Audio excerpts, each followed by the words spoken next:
पाट्या होईल, खूप कार्यक्रम होईल, सगळे पुरुष मंडळी रात्री 2-2, 3-3 वाजता येईल. पण आमची महिला सगळ्यात जास्त इमानदार असते, जे घर सांभाळते, सुखी चटणी भाकर खाईन पण घरला घर बनवून शेवटच्या श्वासापर्यंत. तो मतदार म्हणजे आमच्या महिलावर काय.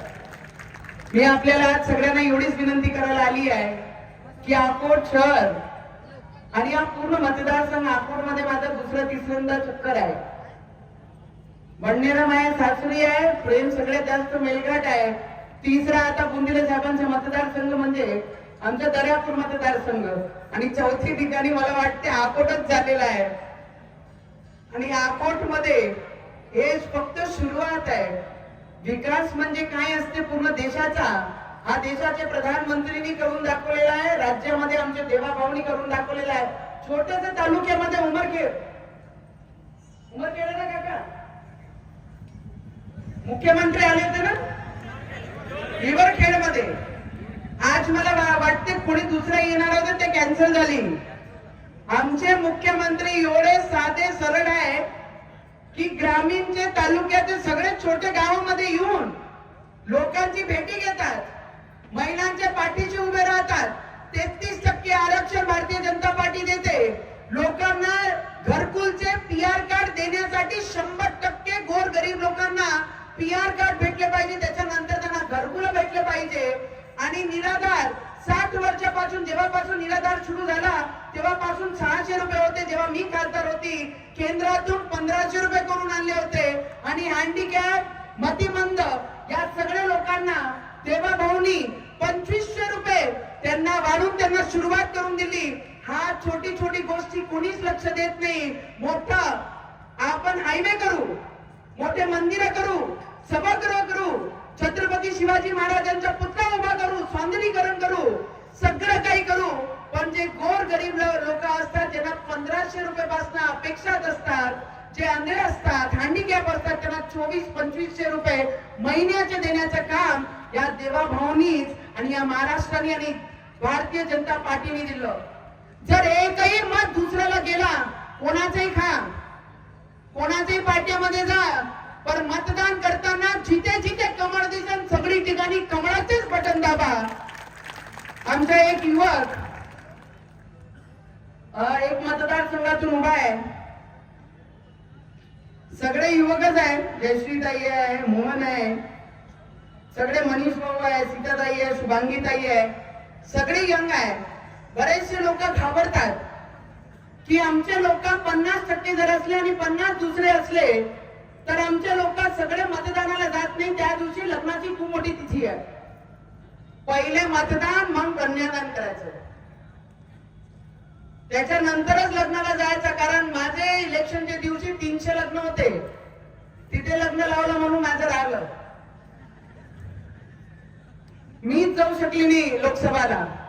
म्हणून मी सगळ्यांना विनंती करते, आपले दुसऱ्या ऑपोजिशनच्या लोकांना पहा, त्यांना लग्नही दिसत नाही, त्यांना मरणही दिसत नाही, त्यांना देणगी दिसत नाही, आपल्याला सगळं काही दिसते. म्हणून एक मतांनी जर एकही ते नगरसेवक जर पराभूत झाला तर त्याच्या अर्जाना तुम्हाला भरावा लागेल. त्यांना नाही, ते कार्य करतात 5 वर्ष पुन्हा ते जोमाने काम करतील. पण आपल्या क्षेत्राचा विकास जर अडला तर आपली येणारी जी पिढी आहे त्याचा विकास आपण करू शकत नाही.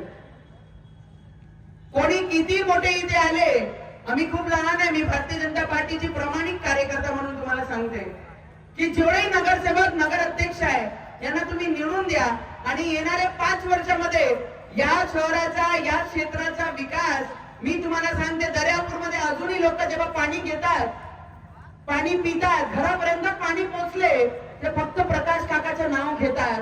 आजही सुद्धा दर्यापूर मतदारसंघामध्ये कोणी नाव घेत असाल तर ते प्रकाश काकाचं. वयाने जरी ते बुजुर्ग असले पण कामाने आमच्यापेक्षा जास्त जोशी आहे. एकही फाईल ते मंत्रालयामध्ये नेली तर एकही फाईल खाली वापस येत नाही. प्रत्येक गोष्टीचा पाठपुरावा ते करून आणतात. मी फक्त तुम्हाला आज विनंती करायला आली आहे. बरेचशे लोकांनी म्हटलं, ताई हे बोलू नका, तसं बोलू नका, तसं बोलू नका, असं बोलू नका. मेरे खून में तो सिर्फ भगवा है. मैं जीऊंगी भी भगवे के लिए और आखिरी सांस भी भगवे के साथ ही लूंगी. जिसको पसंद है वो सुनो जिसको नहीं पसंद है वो घर पे जाओ। मैं आप लोगों को आज सिर्फ इतना विनंती करने आई थी आणि तुमच्या सगळ्यांचा प्रेम घ्यायला इथे पोहोचली होती। जेवढेही जिल्हा अध्यक्ष आहे, जिल्हा उपाध्यक्ष आहे, शहरचे अध्यक्ष आहे, मोर्चाचे अध्यक्ष आहे, युवा मोर्चाचे अध्यक्ष आहे, महिला मोर्चा आहे, सगळे मोर्चांना, सगळे युवकांना, सगळे पदाधिकाऱ्यांना माझी विनंती राहील, आपसी मतभेद बाजूने ठेवून फक्त इलेक्शन मध्ये पार पाडा। कारण जेव्हा एनओसी ची वेळ येईल, तर एनओसी जर आपल्याला भेटली नाही तर मंत्रालयावरनं ते काम होणं कठीण होऊन जाईल। आज 50 कोटीपेक्षा जास्त या आतमधले रस्ते आमचे प्रकाश काकांनी केले आहे। येणारे भविष्यामध्ये एकही नाली राहणार नाही, एकही रोड शिल्लक राहणार नाही, एकही समाज भवन शिल्लक राहू देणार नाही, एकही मंदिर असंच शिल्लक राहू देणार नाही। लायब्ररी सुद्धा इथे होईल। जर 100 बेडेड हॉस्पिटल या अकोट शहरामध्ये 50 कोटीचे केले, ते येणाऱ्या भविष्यामध्ये अकोट अमरावती सारखं सुंदर करण्याची जबाबदारी हे प्रकाश काकांनी घेतलेली आहे। आणि त्यांच्यासोबत त्यांचे नगर अध्यक्ष आमची मायाताई हातभार लावणार आहे। म्हणून मी आपल्याला सगळ्यांना विनंती करते की आपल्या विचारांना जगा, स्वार्थांना जगून काही होणार नाही। आज पोट भरल पण उद्या परत आपल्याला भूक लागणार आहे।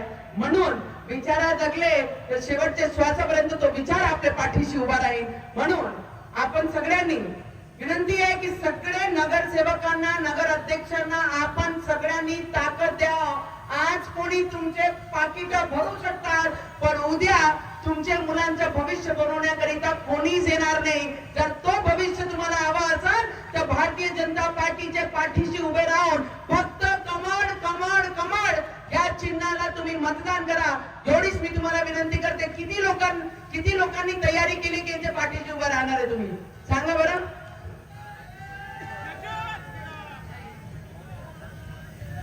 मी उभी है, ये तो अभी झांकी है। हमारी देवा बहू ने दिखाने वाली पिक्चर अभी ये शहर के और महाराष्ट्र में अभी बाकी है। बस इतना ही आप लोगों को बोलती हूँ। और एक बार जय